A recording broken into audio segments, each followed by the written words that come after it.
প্রধান উপদেষ্টা নির্বাচনের সময় ঘোষণা নিয়েও মিশ্র প্রতিক্রিয়া জনসাধারণের মধ্যে। অনেকেই এই সিদ্ধান্তকে যেমন স্বাগত জানিয়েছেন, তেমনি অনেকের মধ্যে কাজ করেছে হতাশা। আবার অনেকে বলছেন প্রধান উপদেষ্টাকে দীর্ঘ সময় দায়িত্বে দেখতে চাইলেও নির্বাচনে বিলম্ব করার সুযোগ নেই। 2026 সালের ফেব্রুয়ারিতে রমজানের আগেই অনুষ্ঠিত হবে জাতীয় সংসদ নির্বাচন। জাতির উদ্দেশ্যে দেয়া ভাষণে এই ঘোষণা প্রধান উপদেষ্টার। 2026 সালের ফেব্রুয়ারি মাসে জাতীয় নির্বাচন অনুষ্ঠানের আয়োজন করেন। নির্বাচনের এই সময়সীমাকে কোন দৃষ্টিতে দেখছে সাধারণ মানুষ? অনেকেই সরকারের সিদ্ধান্তকে ইতিবাচক হিসেবে দেখছেন। তাদের মতে রাষ্ট্রের স্থিতিশীলতা নিশ্চিতে নির্বাচিত সরকারের বিকল্প নেই।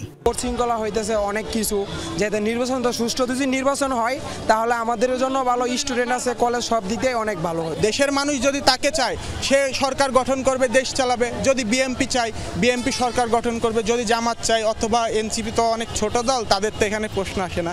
তো এদের ভিতরে নির্বাচনের পরে নির্বাচনের মাধ্যমে জনগণের দ্বারা গঠিত সরকার হতে হবে। ডিসিশন নিতে পারবে যে আমাদের নেক্সট কি করতে হবে, এবং তারা নির্বাচনের জন্য প্রিপারেশন নিতে পারবে, এবং মানুষও স্বস্তি অনুভব করবে যে হ্যাঁ আমাদের যে একটা এমার্জেন্সি টাইম যাচ্ছে, হ্যাঁ সেটার একটা সলিউশন আসতেছে। অতি দ্রুত একটা নির্বাচন, স্বচ্ছ এবং নিরপেক্ষ একটা ভালো নির্বাচন জাতির জন্য দরকার। আমি ওনার এই ঘোষণাটাকে স্বাগতম জানাই। এখন তো কোনো সরকার নাই গঠন, সেজন্য এলোমেলো হয়ে গেছে। সরকারটা আসলে ঠিক আবার গোছানো হয়ে যাবে। যথেষ্ট সময় নেওয়া হয়েছে, আগস্ট থেকে এই 25 আগস্ট পর্যন্ত 1 বছর অলরেডি পার হয়ে গেছে। তারপর আরো 6 মাস যদি সামনে আছে, নির্বাচনের প্রস্তুতিটা অনেক ভালো হবে আশা করি। যেহেতু সব জায়গায় বলতেছে, তাহলে আমাদেরও কথা যে নির্বাচনটা যত তাড়াতাড়ি সম্ভব হওয়ার জন্য। আবার কারো কারো মধ্যে এ নিয়ে দ্বিমত আছে। আমি নির্বাচনের পক্ষে না, এখনই আমি চাই আগে সংস্কার হোক, জুলাই হত্যার বিচার চাই এবং ফেসিবাদের করে যাওয়া সমস্ত অন্যায়ের বিচার হোক আগে, তারপর নির্বাচন। প্রয়োজনে ইউনূস সরকার আরো কিছুদিন থাকবে।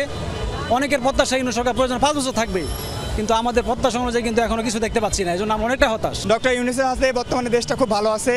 ইনশাল্লাহ আমরা চাই আরও 5টা বছর তার হাতে ক্ষমতা থাকুক। আরও 5 বছর পরে আমরা নির্বাচন দিলে খুব ভালো হবে আমি মনে করি। অন্যান্য দলেরা যেগুলো আছে তারা লাফালাফি করতেছে দেশটাকে নষ্ট করার জন্য। আমার মনে হয় যে ইউনূস সরকার আরও 5 বছর থাকলে দেশটা অনেক সুন্দর হবে। আবার অনেকে এই সিদ্ধান্ত নিয়ে আছেন দোদুল্যমান অবস্থায়। তারা প্রধান উপদেষ্টাকে রাষ্ট্র পরিচালনার দায়িত্বে আরও কিছুদিন দেখতে চাইলেও বর্তমান পরিস্থিতিতে এই সিদ্ধান্তকে মেনে নিয়েছেন তারা।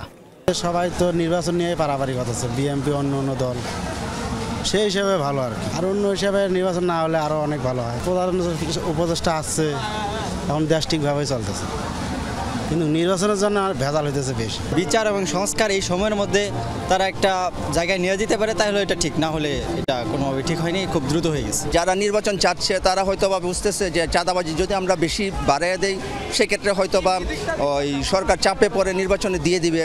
তবে দিনক্ষণ নিয়ে নানা প্রতিক্রিয়া থাকলেও এবারের নির্বাচনকে সুষ্ঠু করাই হবে বড় চ্যালেঞ্জ, এমনটাই মনে করছেন সবাই। তানফির মৌসুম, যমুনা নিউজ, ঢাকা।